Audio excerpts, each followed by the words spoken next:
दिल से अमीर। जैसे ही दुकान में घुसी, मुझे रानी कलर की एक सिल्क साड़ी पसंद आ गई, जिस पे पूरे से रेशम से कलश के डिजाइन बने थे। थोड़ी देर तक कुछ और साड़ियाँ देखने के बाद मैंने पक्का मन बना लिया उस रानी कलर की साड़ी को लेने का। काफ़ी तगड़ी मोल भाव के बाद वो साड़ी मुझे अपनी मनचाही कीमत पर मिल गई। दुकान से साड़ी लेकर निकलते वक्त मैं बहुत ही खुश थी। इतनी अच्छी साड़ी मुझे मेरे दाम पर मिली। मैं दुकान से बाहर निकली तब तक काफ़ी अंधेरा हो चुका था। मैं जल्दी जल्दी सिग्नल तक आई और जहाँ पर मुझे एक रिक्शा वाला मिल गया। भैया, सेक्टर 3 चलोगे? मैंने उससे पूछा। जी मैडम, कहते हुए वो अपना रिक्शा मेरी तरफ घुमा लाया। मैं जल्दी से उसके रिक्शा में बैठ गई और मन ही मन सोचने लगी कि घर जाकर सबसे पहले ये साड़ी रमन को दिखाऊंगी। घर पहुंचकर जल्दी से रिक्शे वाले को भाड़ा दिया और घर के अंदर लपकी। रमन अपने किसी मित्र से बात करने में बिजी था। सुधा ने सोचा, कोई बात नहीं, पहले कपड़े बदल लेती हूँ, फिर इनको आराम से साड़ी दिखाऊंगी। जैसे ही मैं रूम में कपड़े बदलने लगी, मेरा कलेजा धक से रह गया। मैं घबराकर अपने पूरे बदन को टटोलने लगी, पर कहीं भी मेरा सोने का चैन नहीं मिला। कहाँ चला गया? मैं बेचैनी से अपने पूरे कपड़ों में रूम के अंदर चैन ढूंढने लगी। पहले भी एक बार गुम हो चुका था, पर तब कहीं बाहर नहीं, घर में ही मिल गया था। चैन मेरे बेडरूम के बिस्तर के पास पड़ा मिला था। तब मुझे घर के अंदर चैन नहीं मिला तो मेरा पूरा चेहरा सफ़ेद पड़ गया और इतनी सुंदर साड़ी दाम कम कराकर खरीदने की खुशी भी गायब हो गई। इतना मोटा चैन था, 20 ग्राम का, वो भी पुराने शुद्ध सोने का। कम से कम 60,000 का चैन होगा, जो सुधा को अपनी माँ से अपनी निशानी के तौर पर दिया था। सुधा का मन बैठ गया। वो अपने आप को कोसने लगी। मुझे पहले एक बार चेतावनी मिल गई थी, जब वो चैन घर में ही गुम गया था। तभी मुझे उसे उतार कर रख देना चाहिए था, पर मेरी किस्मत ही खराब थी। काश मैंने तभी उसे संभाल कर रख दिया होता। वो डरती हुई रमन के पास पहुंची। रमन से पूछा, हाँ, हो गई तुम्हारी खरीदारी? सुधा ने बोला, हाँ रमन, मेरी चैन कहीं गुम गई है। रमन ने सुधा की ओर देखकर पूछा, कहीं मार्केट में तो नहीं गिरा आई? शायद, सुधा ने डरते डरते कहा। फिर क्या था, रमन के तो तेवर ही बदल गए। गई भैंस पानी में। क्या ज़रूरत थी इतनी महंगी चैन पहनकर मार्केट जाने की? 50,000 का नुकसान करके आ गई। सुधा तो पहले ही डरी हुई थी। उस पर रमन के डांटने से वो और भी बिल्कुल रूहासी हो गई। उसने रमन से विनती की, रमन प्लीज़ चलो ना, एक बार मार्केट में ढूंढ आए, पहले घर में ही ठीक से ढूंढो। घर पर नहीं है, सुधा ने परेशान होकर कहा। चलो ना रमन, प्लीज़। अब जाने का क्या फ़ायदा सुधा? बाहर बहुत अंधेरा हो चुका है, कहाँ ढूंढोगी? और वैसे भी जिस किसी को भी मिली होगी वो थोड़े ही ना अब तुमको वापस करेगा। भूल जाओ। सुधा ने खिड़की से बाहर झाँक कर देखा। वाकई ही रात हो चुकी थी। सुधा मन मनोस कर रह गई। इधर रिक्शा वाला भी सुधा को घर छोड़कर अपने घर की तरफ निकल गया। अगली सुबह जब वो काम पर निकलने लगा तो उसने देखा कि सूरज की रोशनी में कुछ उसके रिक्शे में सीट के किनारे पर पड़ा चमक रहा है। उसने पास जाकर देखा, अरे ये तो सोने की चैन है। वाह, आज भगवान की बड़ी कृपा हुई है हम पर। वो भागकर अपनी पत्नी को वो चैन दिखाने गया। उसकी पत्नी इतने भारी चैन को देखकर खुश हो गई, पर साथ में ही उसने पूछा, ये कहाँ से मिला तुम्हें? तब रिक्शे वाले को कल शाम की लास्ट सवारी की याद आई। उसने अपनी पत्नी से कहा, कल शाम को एक महिला उसके रिक्शे में बैठी थी, ये शायद उसी का होगा। अब कहाँ उस सवारी को ढूंढते फिरोगे? लक्ष्मी जी खुद चलकर हमारे घर आई हैं, हम इसे रख लेते हैं, उसकी पत्नी ने कहा।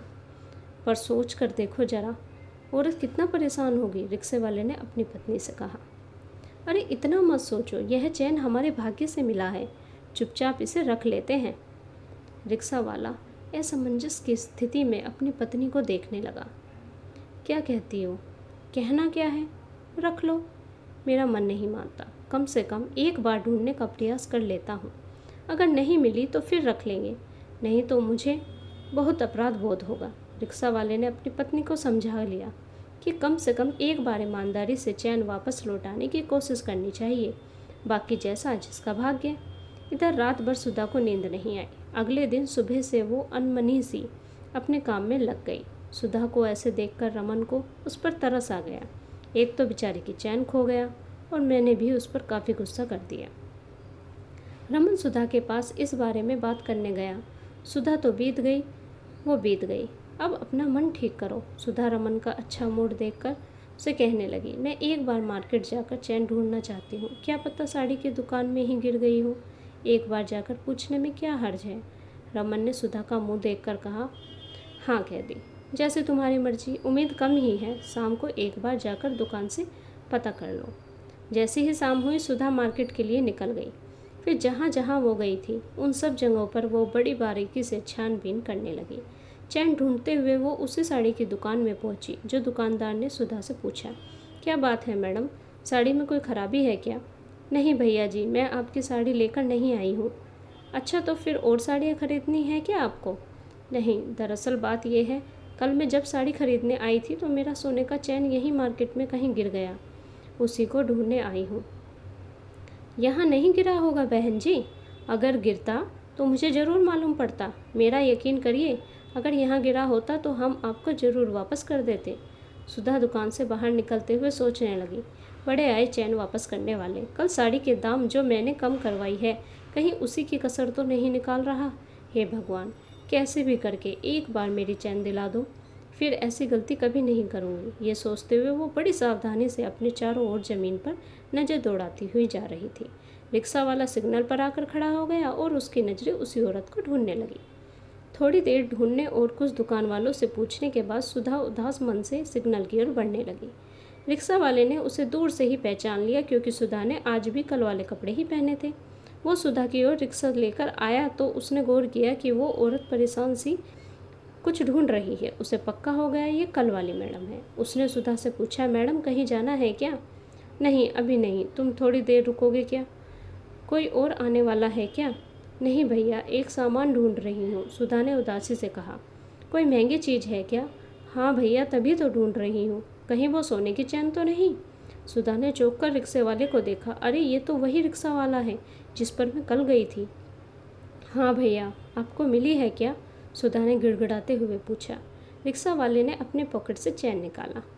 हाँ हाँ, यही है वो। सुधा की आंखों में चमक आ गई, पर साथ ही साथ वो डर भी गई रिक्शा वाले के हाथ में अपनी महंगी चैन को देखकर। रिक्शा वाले ने बड़ी सहजता से वो चैन सुधा के हाथों में रख दिया। सुधा ने झटपट वो चैन अपने बैग में रख लिया। एक पल को तो उसे विश्वास ही नहीं हुआ कि उसकी चैन उसे मिल गई है। जिस सहजता से उसने सुधा की चैन वापस कर दी, सुधा ने कृतज्ञ से रिक्शे वाले को देखा। भैया, आपका बहुत बहुत शुक्रिया, सुधा ने भरे गले से कहा। कोई बात नहीं मैडम, ये आपका ही तो है। फिर भी भैया, आपने मेरा इतना महंगा सामान लौटा दिया, वरना आजकल कौन इतनी महंगी सामान किसी को वापस लौटाता है। बड़े बड़ों की नीयत डोल जाती है। इतना कहकर उसने अपने पर्स से 500 रुपये का नोट निकालकर रिक्शा वाले की तरफ बढ़ा दिया। इसकी कोई ज़रूरत नहीं, रहने दीजिए। नहीं भैया, प्लीज़ ले लीजिए ना, मुझे अच्छा लगेगा, सुधा ने उसे विनती की। रिक्शा वाले को रुपए देकर सुधा तेज कदमों से घर की तरफ निकली। खुशी के मारे वो भागी जा रही थी, तभी पीछे से रिक्शे वाले ने आवाज़ लगाई। मैडम, आपको सेक्टर 3 जाना है ना? चलिए मैं छोड़ देता हूँ। सुधा को ध्यान आया, अरे हाँ, मैं पैदल क्यों भागी जा रही हूँ। सुधा रिक्शे पे सावधानी से बैठ गई और घर पहुँचते ही फिर से रिक्शे का शुक्रिया अदा करने लगी। घर पहुँचते ही वो रमन से लिपट गई। रमन चौंक गया। क्या हुआ सुधा? सुधा का चमकता चेहरा देख रमन ने आश्चर्य से पूछा, चैन मिल गई क्या? हाँ, सुधा ने झूमते हुए कहा। रमन भी सुधा की खुशी को देखकर खुश हो गया। सुधा ने झटपट अपना चैन बैग से निकालकर रमन को दिखाया।